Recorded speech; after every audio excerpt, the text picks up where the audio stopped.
Good evening, I'm Adrian Arsenault. And I'm Andrew Chang. Tonight, climate change, supply chain problems, and the pandemic. They all mean your grocery bill is going to take a hit.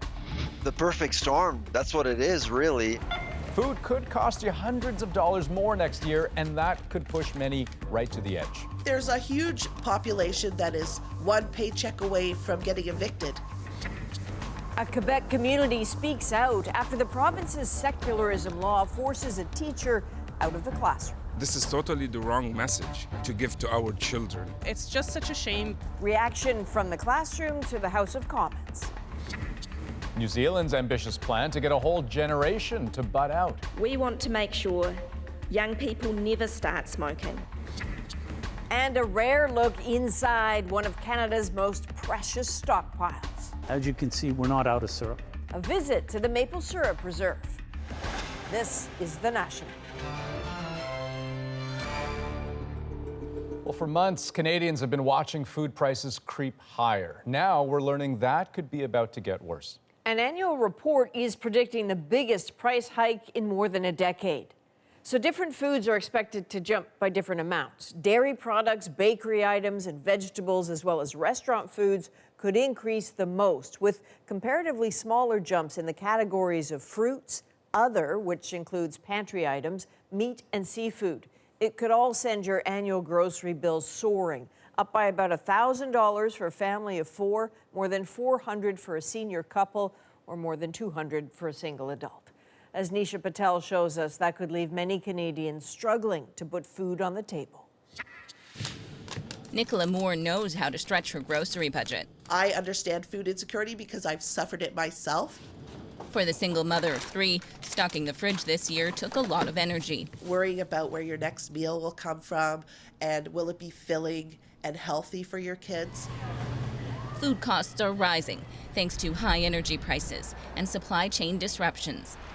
Climate change-fueled wildfires and droughts also have an impact, all issues that are expected to drive prices up further in 2022.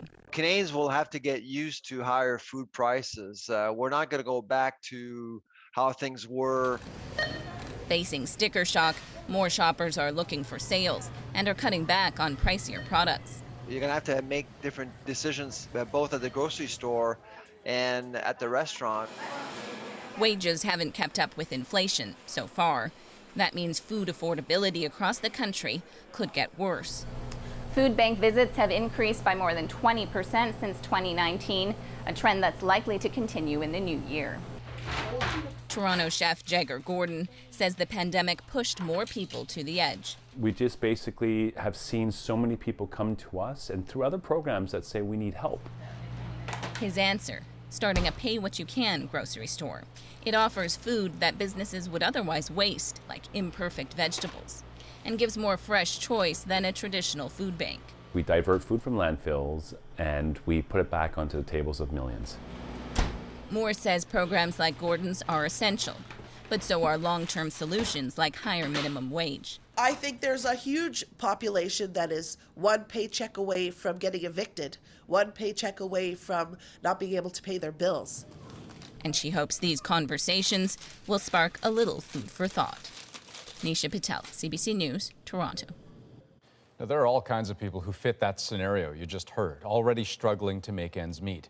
Julia Wong shows us what rising food prices could mean for them and for the groups already trying to help. Fatmata Briawa moved to Edmonton from Guinea 3 years ago as a refugee. Since then, the mother of three has noticed prices going up at the grocery store. Before, the grocery is not expensive. Now everything is expensive. Briawa receives government assistance and relies on this food hamper program for newcomers and refugees to get by. She also volunteers there. Rising prices worry her. That I am not feeling good because it's not easy. The Grocery Run program helps about 550 people every week. Research have already shown us many people are working as hard as they can, barely pay rent, and therefore no adequate budget for food. Over at this Edmonton food bank, work is steady. Food banks have been busier during the pandemic, and now they're bracing themselves for the impact rising food costs will have on demand. The executive director says many clients are low income or on fixed incomes and may not be able to set aside an extra $1,000 to pay for groceries. What we expect to see at the food bank is that people who are needing the services of the food bank might need us more frequently, or if somebody's just been on the edge of using the food bank, those people might need us a few times. With rising costs, dollars will need to stretch. Experts have some tips recommending people plan out their meals, write grocery lists, and rethink their proteins. Our meat portions, our protein portions don't need to be as large as what we think. And I think from what I'm reading, people are realizing that. Brioa knows how hard these price increases will hit for her and those like her who are already worried about putting food on the table. Julia Wong, CBC News, Edmonton. Now to Quebec, where a school teacher has been removed from her job because she wears a hijab. She now works in a position outside the classroom. The school board says it didn't want to do that, but the province's 2-year-old secularism law demands it. Hannah Thibodeau shows us the reaction from the Quebec community to Parliament Hill. The messages are clear outside this school in Chelsea, Quebec. Support for Fatima Anvari, the grade 3 teacher who was removed from her classroom job for wearing a hijab. Honestly, at that second, it was just shock. It was very hard to process. Anvari is concerned about her safety, so CBC News has agreed not to show her face. Kids were so confused. They saw me in the hallway and they asked me why I cannot be their teacher anymore. The school board says it had to follow the rules of Quebec's Bill 21 that prohibits public sector workers from wearing religious symbols. We're not in favor of this bill. We find it discriminatory. We've stated so, but as citizens of the province of Quebec, we are expected to follow the law and will do so. It's a popular law in the province, but it's facing several court challenges. And English school boards like this one have fought for an exemption.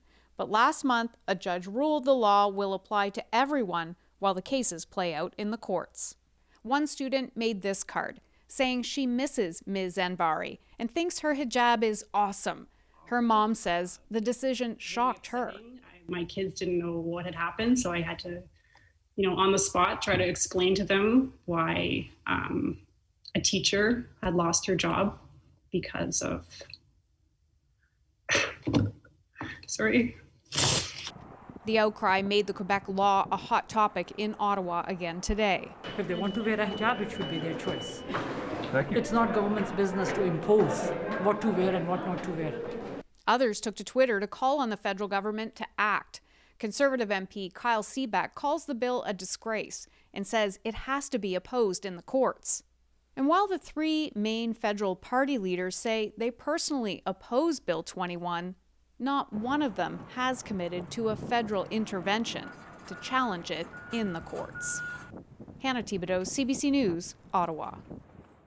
So this fresh controversy over Quebec's secularism law is putting pressure on some federal party leaders who've said they will keep their hands off it. That includes the Prime Minister. At issue, we'll look into that in about 20 minutes from now. Also developing in Quebec tonight, a big spike in new COVID-19 cases just weeks before the holidays. This is the number that's causing concern. More than 1,800 new cases reported today. That's the highest daily total since January. Quebec has seen cases rising since the end of October, but you can see the curve has climbed noticeably faster just in the last few weeks. The good news, so far hospitalizations have remained steady, but as Alison Northcott shows us, some do worry that could change. Rena Almonetta Chang is planning a low-key holiday season, hoping Quebec's rise in cases doesn't turn into something worse. Maybe more plans than last winter, but still kind of on the quiet side. Yeah, like no huge parties. It makes me nervous. I am also watching hospitalizations and ICU, and that seems to be at least mostly stable, but we're watching really carefully. Quebec's health minister says this was expected. We're okay so far, but I'm insisting on the people that are not vaccinated. The kids and the 70 and above, they should go for their third dose as quickly as possible. The latest data shows cases have increased nearly 30% since last week. So far, hospitalizations and deaths have not risen as quickly, and some experts hope that's a sign this holiday season will be different than last year's. 1,800 cases last winter was a disaster because the elderly and the at-risk people were infected and they were very sick. This is not what we're seeing right now. People are not that sick because they're a lower risk group. The message is to not forget that the pandemic is still there. This doctor is watching nervously as projections show hospitalizations could go up. Knowing that we're short-staffed and tired, the impact of an increase of COVID hospitalizations and ICU occupancy rate might take a toll on the system out of proportion to the actual number. This all comes just days after the province said it will loosen restrictions for holiday gathering, allowing up to 20 people to get together inside. The push now, getting kids the shot. When you look at what the mathematical modelers have been proposing, they're saying that if a large proportion of children 5 to 11 are able to get their first dose before the Christmas holidays, that will dampen the potential surge after the holidays. A surge experts hope to avoid, especially with the uncertainty around the new Omicron variant. Alison Northcott, CBC News, Montreal. A COVID-19 outbreak at a Nova Scotia university continued to grow today. Health officials are linking the cluster of cases to a well-known annual campus tradition. And as Kayla Hounsell explains, they are concerned about how far that cluster could spread. It's an important ritual at St. Francis Xavier University, and now it's linked to nearly 60 cases of COVID-19 and counting. The school's X-ring ceremony, where students in their final year receive a ring marked with an X. It is something that distinguishes our graduates no matter where they are in the world, and it's said to be the third most recognizable ring on the planet. Public health officials say COVID rules were followed at the ceremony. Before the ceremony, everyone was, for myself anyways, I was put in a room with 100 plus other people. It was a very small room. It was very hot in there as well. So some people were taking off their masks to take a breath. After the official event, this. Also on campus, where many were not wearing masks. We can only be guided by the rules that are put forward from our colleagues in public health. I know that there were individuals who weren't wearing masks, but they were eating or drinking as those masks weren't on their face. So that is perfectly within the guidelines. But a bigger concern is off-campus events, house parties. Public health is investigating, and certainly as my thoughts are clear on the need to find those that break the rules. 95% of the student body is vaccinated, and so far those testing positive have only mild symptoms. Still, anxiety is high. After some pushback, the university is proceeding with in-person exams, but giving professors the option to move them online. It's easy for me to pivot to a take-home exam for all of my courses, and that would absolutely guarantee that my students aren't going to sit in an environment where they might be exposed to COVID. There were also 2,000 visitors on campus. Several cases have been confirmed in Ontario and PEI in parents who had been visiting. Now everyone is hoping the outbreak is under control before students head home for the holidays. Kayla Hounsell, CBC News, Halifax. In Ontario, 3 more public health units are urging limits on holiday gatherings this year. The Huron, Perth, Middlesex, London, and Southwestern public health units are all recommending no more than 10 fully vaccinated guests. Kingston's public health unit dropped the limit to 10 last month, though provincial rules still cap private gatherings at 25 people. Ontario recorded more than 1,200 new cases today, and CBC News has learned changes to the province's proof of vaccination program will be announced tomorrow. It's expected to abandon a tentative plan to end vaccine passports in mid-January and will require all vaccine passports to include QR codes.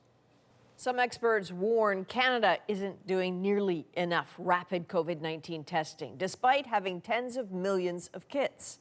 Today, Ontario health advisors did push to get more into schools, while Quebec said it will give elementary students tests to use at home.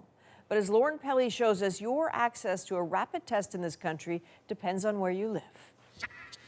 Are you excited at Christmas? As Canadians get ready for the holidays, some experts are calling for more access to rapid COVID-19 tests. Tens of millions of rapid tests have been distributed to the provinces, but the latest available federal data shows the percentage of use varies widely, from close to half in Prince Edward Island to less than 3% in Quebec. Diagnostic test is of no value if it's sitting somewhere in a cupboard. They each contain 7 tests. This toxicologist says friends in the UK gave his family multiple packs of at-home rapid tests, since officials there hand them out for free. We treat these tests like gold. I mean, they're very reassuring to us. I mean, we're all vaccinated, but we've got family members who are in their 70s, and so it's an extra level of security. Some provinces offer rapid tests through schools or businesses, and in Ontario, you can pay for rapid testing at certain pharmacies. Now that province promises to expand access. We're putting pop-up locations all in malls and shopping centers and in workplaces to make sure it's convenient for people to get tested. Hi, here for tests. Saskatchewan, New Brunswick, and Nova Scotia already dole out tests more broadly. In Halifax this week, health officials handed out free packs to people just walking by. I can give you a 5-pack. I can give you a 5-pack. Thank you so much. Thank you. Thanks for coming.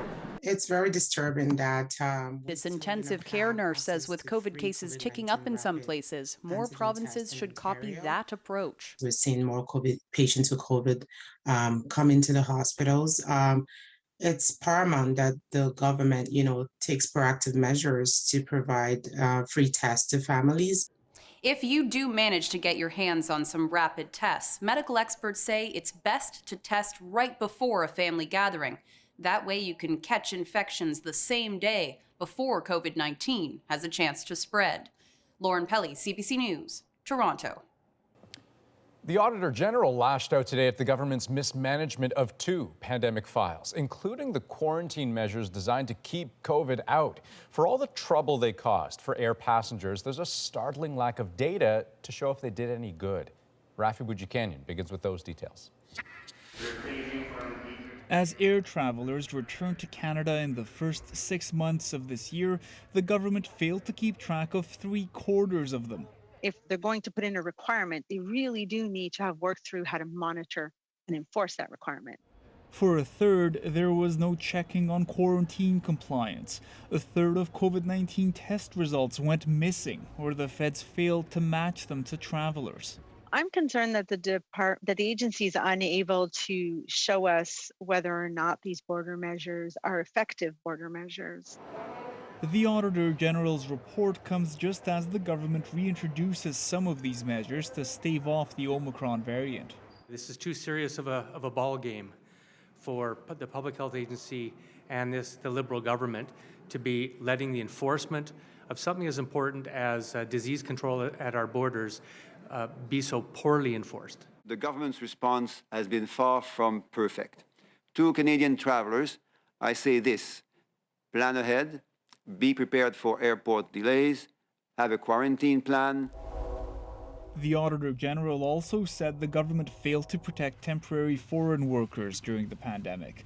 Some had complained of a lack of food during COVID isolation and inadequate space to keep 2 meters apart. At least 3 workers died from COVID-19. I think we'll never be able to tell the real cost of this. Inspections are not the issue, because the inspections simply can't work because of even if they worked, even if they said an employer was non-compliant, there was no mechanism for workers to get reparation.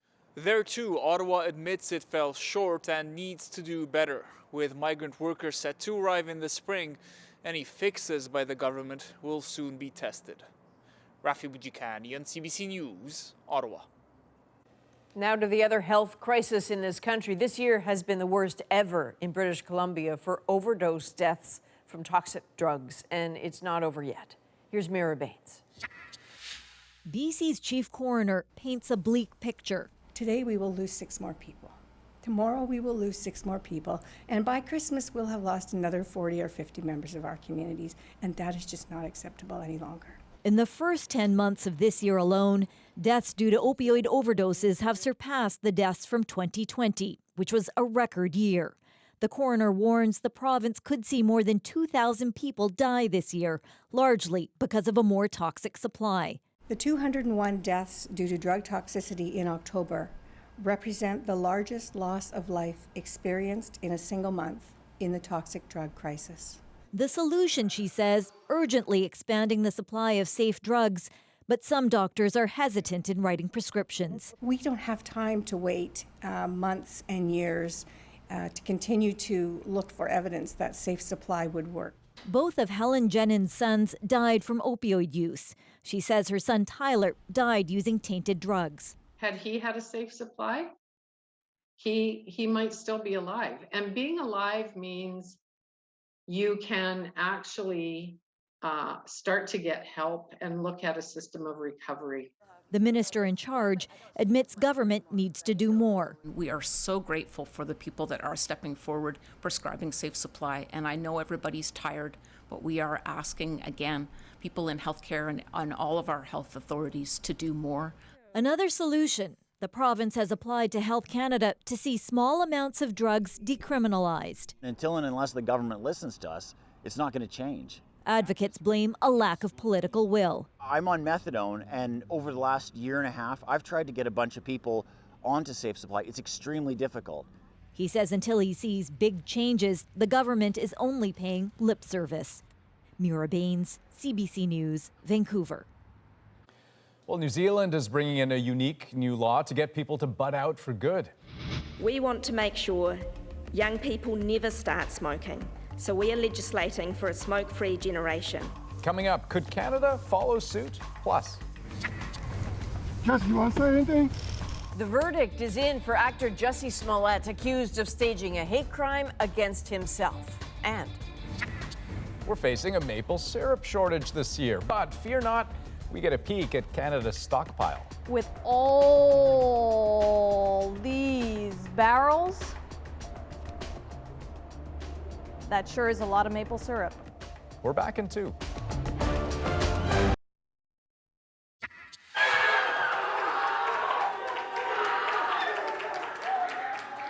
As you can see, something other than coffee is brewing at Starbucks in the United States. Workers at a store in Buffalo have voted to unionize for the first time ever in the U.S. They say they are the face of a bigger trend in the country driven by young people. You're looking at generations who are tired of being told that because they have a service industry job or a retail job, that they are in some way not entitled to good working conditions or good pay. The next step now is for workers to negotiate a contract with Starbucks. Here in Canada, there's already one unionized Starbucks location in Victoria, BC. In Chicago, former Empire actor Jussie Smollett was found guilty today for lying to police about staging a hate crime on himself. A jury found Smollett guilty on 5 of 6 counts of felony disorderly conduct. 2 brothers testified that the actor orchestrated the incident in 2019 and paid them to stage the attack. Each count carries a maximum sentence of 3 years in prison. In southern Mexico, a truck carrying more than 100 people overturned on a dangerous curve, killing at least 49 people, injuring nearly 60 others. Most of those victims are believed to be migrants from Central America. The scene of the crash is about 100 kilometers from the Guatemalan border. Smoking rates have plummeted around the world, but the habit remains a stubborn one and a leading cause of cancer in many places. Well, today, one country moved aggressively to make sure future generations never light up. Thomas Daigle explains how New Zealand is trying to bud out for good. It's a health hazard and a taboo habit.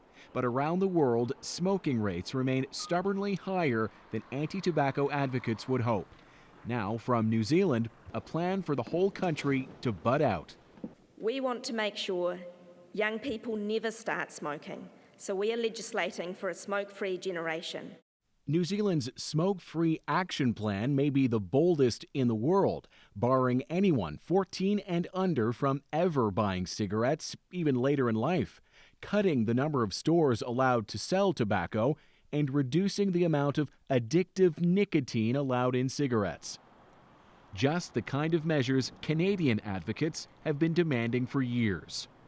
The reduction in the number of deaths and disease caused by cigarettes is certainly an enormous win for public health. In New Zealand, as in Canada, smoking remains the leading cause of preventable death. 11% of New Zealanders light up daily. The government releasing its message in the Maori language too, with a much bigger proportion of the indigenous population still smoking. Professor Becky Freeman was raised in Alberta and studied tobacco control in New Zealand for years. You find that other nations adopt these laws as well. It's exactly what happened when Canada was the first country in the world in the early 2000s to put graphic warnings on cigarette packs. We have now over 100 nations around the world that have those graphic health warnings. Though for owners of corner stores, tobacco remains a major source of income, and already they're warning. It looks like a prohibition, and we know that prohibition has never worked. The gangs and criminals will fill the gap. New Zealand's plan still has to be adopted and will take years to implement. Supporters say it's a start and could lead to change far beyond those islands. Thomas Daigle, CBC News, Toronto. Well, next on The National, Rosie's here with Adishu. Hey, Andrew. Tonight we're going to look ahead to the government's fiscal update next week, what it could signal for the economic road ahead. The emergence of the Omicron variant is a reminder that the best economic policy remains finishing the fight against COVID. Plus, some MPs take a stand against Bill 21. Chantal, Andrew, and Althea will join all of us right after the break.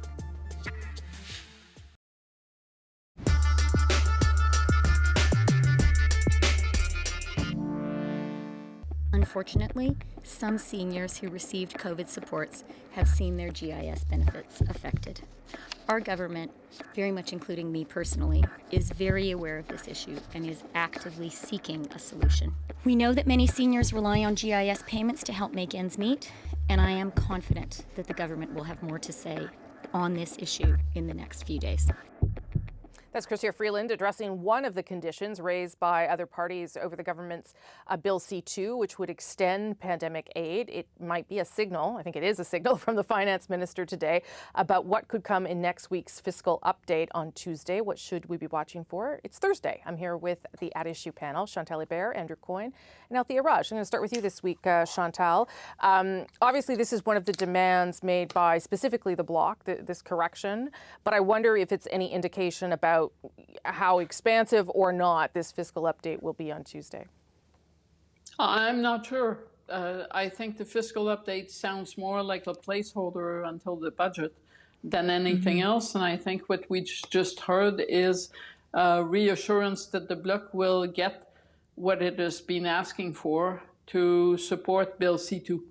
But I do think the government's priority, notwithstanding the fiscal update, is to get the post-pandemic relief programs, whatever you call them, through before the end of next week and to the Senate in time for Christmas. It was described to me today as a skinny update, Andrew. So I don't know if that means that this will be a short panel, but that's what it was described to me today. Well, I mean, this is a skinny parliament, if you will. I mean, they've left it so long before they recalled parliament. They've left themselves very few days before parliament rises for the Christmas recess. So yeah, every indication we're getting is that this will not be a terribly exciting fiscal update. I think it's still an opportunity. There's always an opportunity for the government to signal that it gets it on a couple of issues. In the short term, that it gets that we have an inflation issue, a wildfire breaking out that we need to put out. That while that's primarily the Bank of Canada's responsibility, the government can buttress its credibility if it shows that it's going to get control of its finances, because otherwise people start to wonder at one point, does the bank have to bail them out again? And longer term, it has to show that it gets that we have a growth crisis in this country. We're now projecting real annual growth rates of 1.6%. That's about a third of what it was 30 years ago.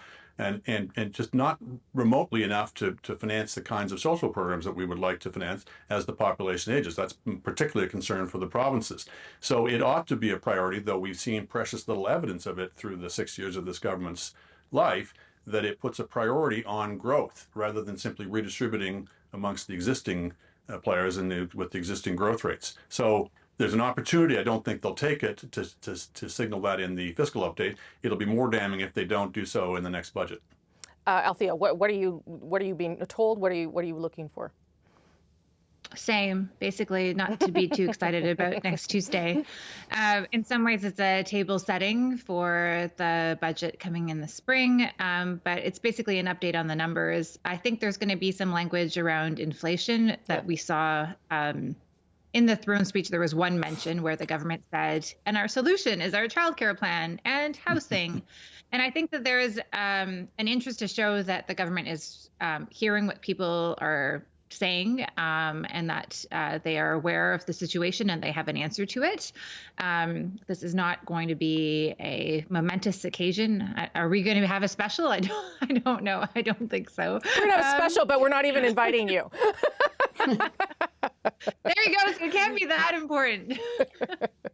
Yeah, well, just for the record, let's remember that a non-story fiscal update precipitated the parliamentary crisis in 2008. I don't think we're there, but that is what that was the lesson.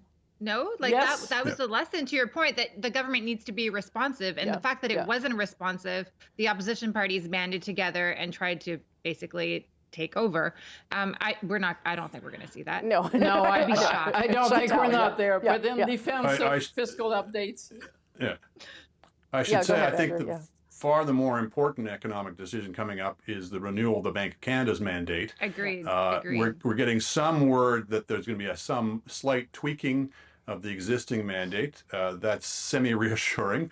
But at a time when inflation is now poking near to 5%, one hopes that the signal will be sent in that decision as in others is that the government and the governor of the Bank of Canada take this extremely seriously and that they're not going to allow this to become entrenched and start feeding into higher and higher price increases in the years to come. But do we have to see in the update, Chantal, to everyone's point, some indication from the government about the fact that it does realize that people's food prices are going up, because this is an issue where the Conservatives feel they are making some inroads, that this is working to some extent in terms of convincing Canadians the Liberals are not thinking about these things?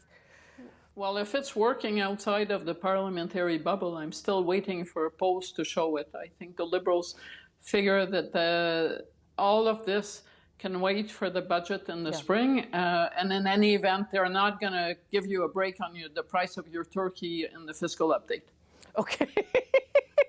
Well, we have to end there because that's a good line. We're going to take a quick break. When we come back with another round of At Issue, we're going to look at new reaction in Ottawa to Quebec's Bill 21.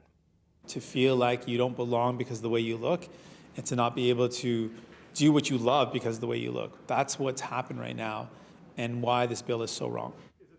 Could this be yet another political turning point on this? That's bill next. is being challenged.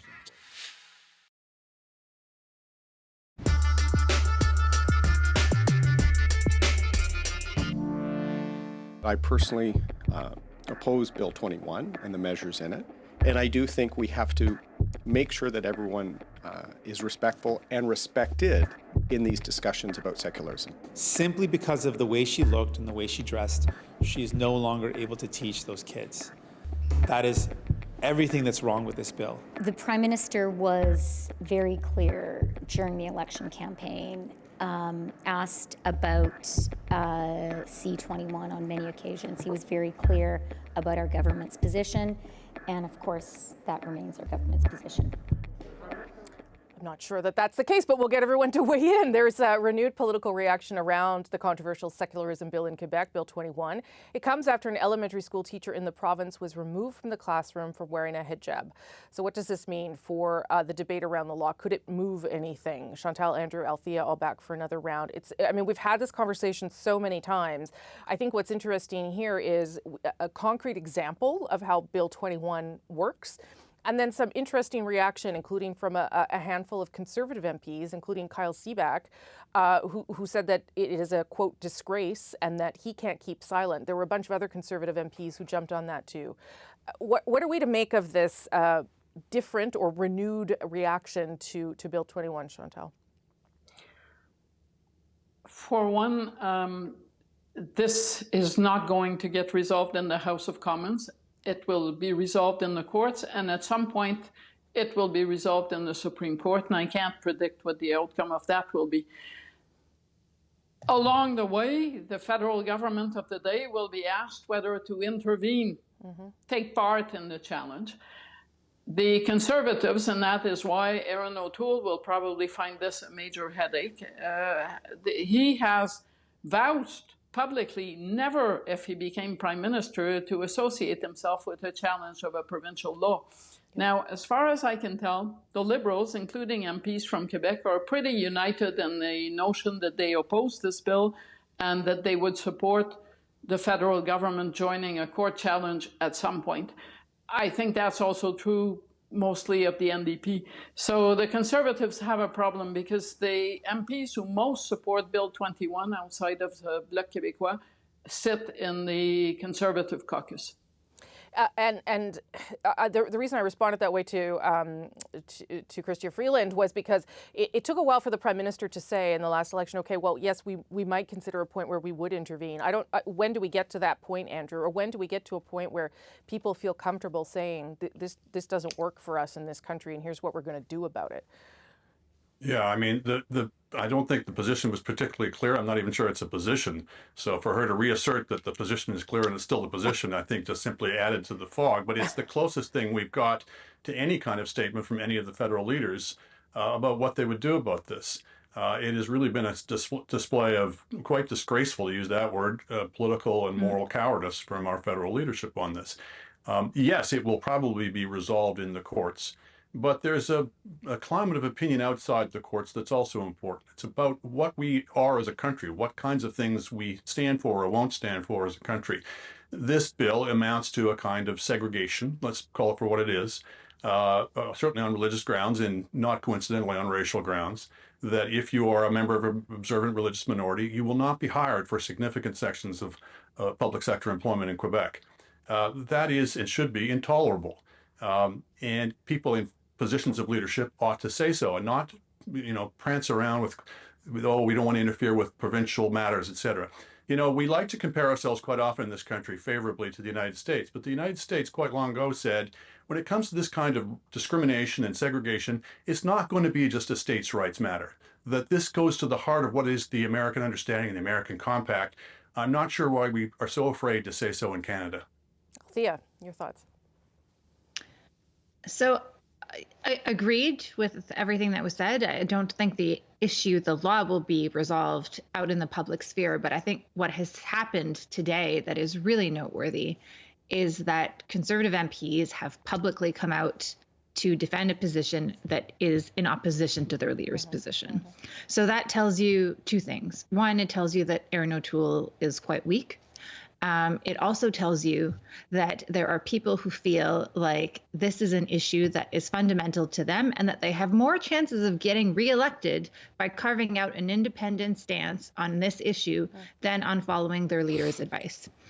What struck me was not that Kyle Seaback came out publicly, although I found that surprising because MPs have told me that Mr. Seaback has been speaking about this issue in caucus. This is not the first time he's pronouncing his opinion on this, that in fact he believes that the Conservative Party should take out a strong position against Bill 21 and that this would be a perfect wedge against the Liberals. And frankly, I agree with them. And so the Liberals are kind of squeezed. The Conservatives, despite Erin O'Toole's previous statements, could change this dialogue if they choose to. Chantal, no, they couldn't. Not without having François Legault say, I'm sorry I ever told you to back these people. Not if they want to hang on to their Quebec caucus.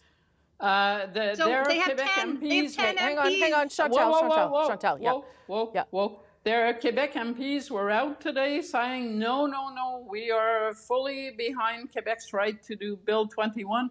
I actually believe that if it came to a Quebec caucus having to walk the talk of challenging Bill 21, the Liberal Quebec caucus is much more likely to do that than the Quebec Conservative caucus. Not going to happen. Okay, well, that was way. There's a lot going on in our conversation. I think we'll come back to it because it's not the first time we've talked about it. Thank you all for your strong and forceful opinions. Appreciate it. Before we go, we want to remind you that we want to hear from you, from the pandemic response to the federal election. Hey, remember that? Everything in between. You can send us your political questions about 2021, what you want to know about what the next year could bring, and these smart people will answer it. Email us at thenational@cbc.ca. You can reach us on Instagram. And we'll put your questions to the At Issue panel in the coming weeks. Now back to Adrian and Andrew in Toronto. All right, thank you, Rosie. Coming up next, we take you inside the vault that holds Canada's liquid gold. I wouldn't try and break in. That's all I'll say. Yeah, you heard the man. Plus.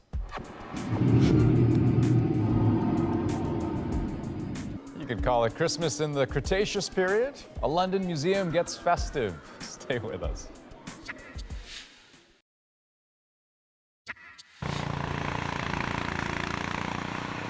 Well, an overnight dump of snow had people in parts of the Maritimes digging out today. Up to 40 centimeters fell in parts of Nova Scotia, forcing schools to close and some chaos on the roads, too. The same system is also hitting Newfoundland and Labrador with strong winds and up to 30 centimeters of snow expected in St. John's by midnight. Well, you could call it Canada in a can, liquid Canada, even Canadian gravy. And of course, it's globally popular. Canada produces most of the world's maple syrup. But when a shortage this past fall forced producers in Quebec to tap into Canada's emergency reserves, it made headlines around the world and practically turned that golden liquid into gold itself. Today, they opened up the vault to reporters, and our Sarah Levitt was there. Welcome to Laurierville, a small, unassuming town about a 2-hour drive from Montreal. It's got its church, its bank, its library, and an emergency reserve of maple syrup. Wait, what? That's right, the world's only emergency supply of that oh-so-sweet sticky stuff, stockpiled here for the last 21 years. As you can see, we're not out of syrup. It's a strategic move by Quebec maple syrup producers to ensure no Canadian ever has to deal with a lack of syrup at the breakfast table. We take syrup off the market when it's in the surplus, when there's no home for it. We put it in the white barrels here. We store it, and when it comes time, we have a year like this year where sales went up, production went down a bit, we're able to fill the market. Every single one of these barrels has about 272 kilos of maple syrup inside. I've done a little bit of math, and that's the equivalent of about 400 cans. With all these barrels, that sure is a lot of maple syrup. About 45 million kilograms in all, say the producers. They're tapping into about half of it after a less than stellar year of production and after worldwide demand rose about 20% each of the last 2 years. It's a significant chunk from the reserve, but producers say it's serving its purpose. I feel that next December when we talk, people will still be putting maple syrup on their pancakes. Okay. I don't believe we're going to have to resort to Aunt Jemima or corn syrup. Oh, and for those of you who remember the great maple syrup heist of 2012, when thieves stole $30 million worth of the sticky stuff from a warehouse in Montreal, don't worry about this place. What's security like here? I wouldn't try and break in. That's all I'll say. Sarah Levitt, CBC News, Laurierville, Quebec. So good. You are never too old to get into the holiday spirit, even if you're so old you're prehistoric. How this creaky T-Rex got the perfect Christmas sweater. Next. Well, we have all heard of ugly Christmas sweaters, but what about a gorgeous giant one made for a T-Rex? So, of course, not something you see every day, but that is exactly what the staff at London's Natural History Museum managed to pull off with a little help. Tonight, their accomplishment is our moment.